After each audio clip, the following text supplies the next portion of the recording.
Hey, you guys. So, I wanted to bring you a story about a young lady you may or may not have heard of. Uh, Beautiful young lady. Her name is Laken Riley. That's right, Laken Riley. And she's a college student, a nursing student in the state of Georgia, right? In the state of Georgia. And this young lady decided to go for a jog, to, be in tune with nature, to take care of her health. And while doing that, just a few short days ago, she was unalived. We can't say certain words on here. Unalived. And it really is a tragedy, you know, for any of you guys who have been to college, as I have, and stayed, on campus as I have. When you're on campus, you sort of feel like, you're in a safe space. You feel a bit isolated from the rest of the world, and you feel like you can freely, you know, go and come on the campus without being hurt.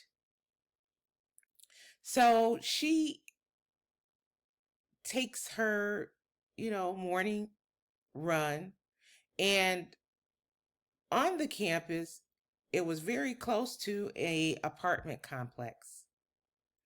And so this apartment complex, well, there was a guy there, and I'm just having a little hard time with this because it's just horrible. It's a horrible story, you know? Basically, I feel like he hunted her because she would cut through uh, this apartment complex to get to the trail. And so I guess she had done this a number of times. So people, after this crime occurred, they were like, yes, I remember her. Yes, I've seen her. So to me, I feel like he hunted her. And this is the guy here. Let me bring up his picture and move me around. This guy right here. His name is Jose Ibarra. And he's an illegal immigrant. Illegal immigrant. Meaning he came to this country, to America, illegally. There's no other way to say it. Now, let me go on record here and say I know many people, and I have no problem with legal immigration, meaning you come through the proper channels, uh, you're vetted, and you follow all of the rules that you need to follow to become a legal resident citizen of the United States. But this guy right here is illegal. Jose Ibarra. He came here in September of 2022. He crossed the border in El Paso. He crossed with a wife and a child of 5 years old. And supposedly, folks, he's 26 years old. Now, you know, He does not look 26 to me. He may be 26, but he does not look 26 to me. And I guess what I'm trying to say is, how do we know what he is if he came here illegally? He's from the country of Venezuela. And from El Paso, he went to New York. He was arrested there for carrying his child without a helmet on or any type of protection on his scooter. They just let him go. All right. He and his wife break up, and then he goes to Georgia. He and his brother. Now, let me pull up the picture of he and his brother. Yeah. So this is him, and his brother has the colored hair. All right. As I was doing research for this story, you know, something really stood out to me. And, you know, I'm just going to let you guys hear this clip. And they're basically talking about the apartment complex that they lived in, that Laken, you know, cut through to go to the trail. I want you guys to listen. They're talking about the... Let's see if I can pull it up here. 1 second, folks. Because I want you guys to hear this. Go.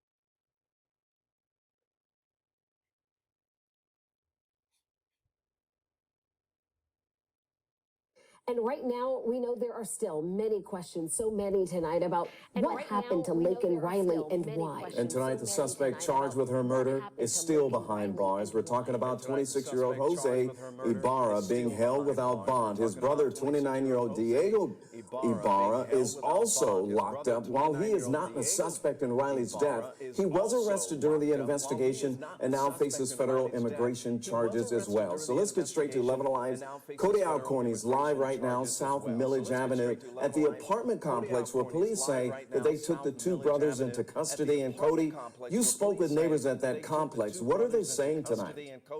You spoke with neighbors. Well, Ron and Jennifer, a majority of them had nothing to say for us, and the very few that did talk with me were pretty fearful. Now, Jose and his brother Diego live in the complex just through this cut. We're in the backside of their complex on South Millage Avenue.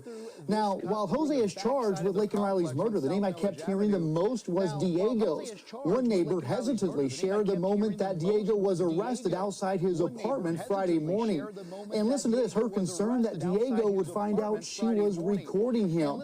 And again, the sense I got out here that was really bizarre is that a lot of people are concerned that Diego or Jose will find out they're talking about them and their activities while they lived at this apartment complex. You know, Cody, we know that Laken was in the area going for a run at the time. Did anyone in the neighborhood tell you that they recognized her? Ron, they did. They just had no idea the young woman they were seeing cut through their complex through this cut through was actually Laken Riley until they saw her picture on the news Friday evening. Now, take a look at this map. I'm going to show you kind of where we're at. So I actually mapped out and measured from the front door of Jose and Diego's apartment to where I'm at now. It's about 400 feet to get to this cut through. Then you go another about 400 feet to get to the railroad tracks to cross into the Oconee Forest Park on UGA campus, and there's trails inside there that will take you to Lake Herrick. But unfortunately, Laken Riley didn't make it there before she was attacked and killed near a retention pond, again, just about 1,000 feet from where I'm standing right now. Yeah, horrible situation. So much to unpack in the days and the weeks and the months ahead. Did you learn anything else there tonight? days and the weeks and the months ahead.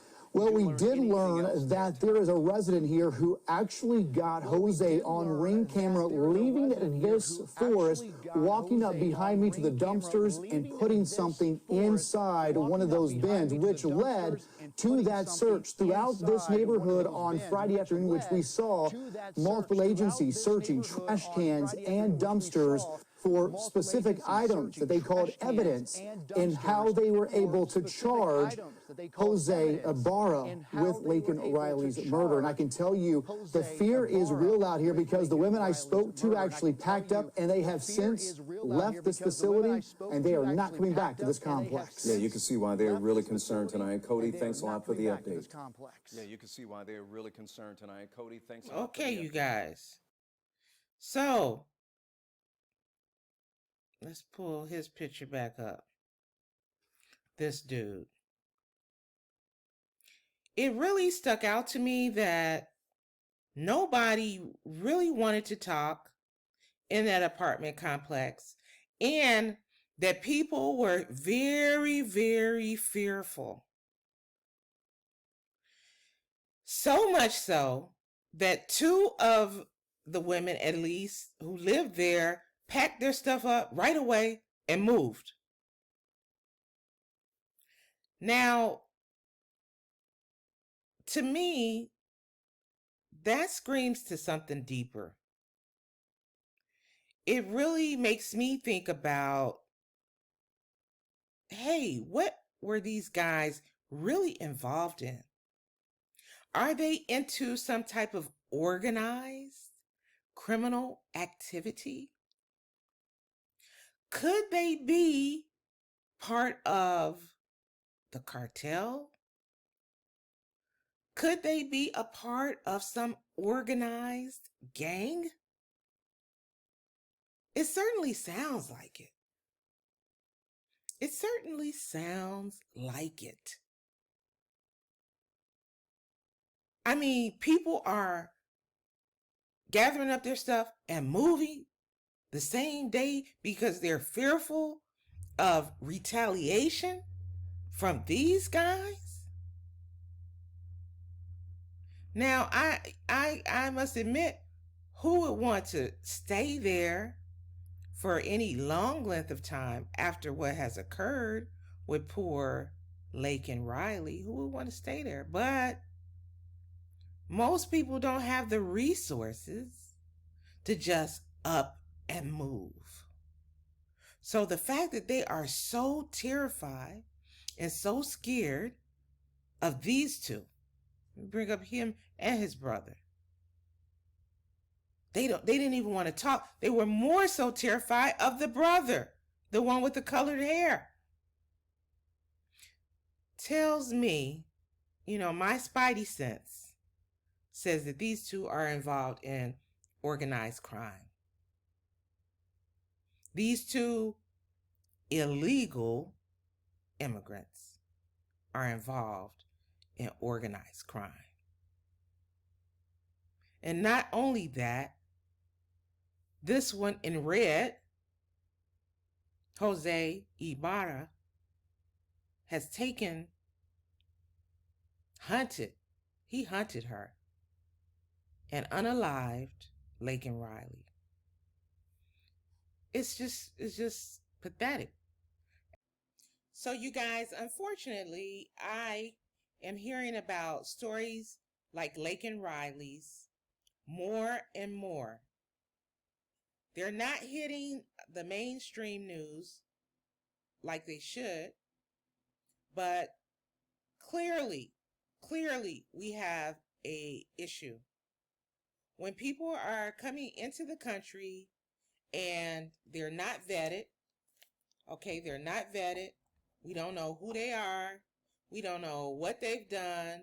We have no idea about their criminal history. We have no idea about their medical history. We have no idea about their ideologies in terms of how they really feel about America. And we're letting them in illegally And then they're coming over here, traversing like this guy, Jose Ibarra, did, from state to state, and committing brutal crimes. Brutal crimes. It's been said that Lakin's body was almost unrecognizable. So, folks, this is a real problem, and I think that more people need to know about it. And unfortunately, I think a lot of people are still asleep. A lot of people are still asleep, and they really won't know what hit them until it knocks at their door. So let's be vigilant. I can't talk. Let's be vigilant. Let's at least strike up the conversation. Let's share. And, you know, I'm so sorry for Lakin, for her family. It's truly a tragedy, because when you send your kid off to college, you want them to be protected. And you think that they're protected because they're on the college campus. But in this case, not so much, right? Not at all. Hey, folks, if you like the content that I'm putting out, please subscribe, like, share. I appreciate you. Bye-bye.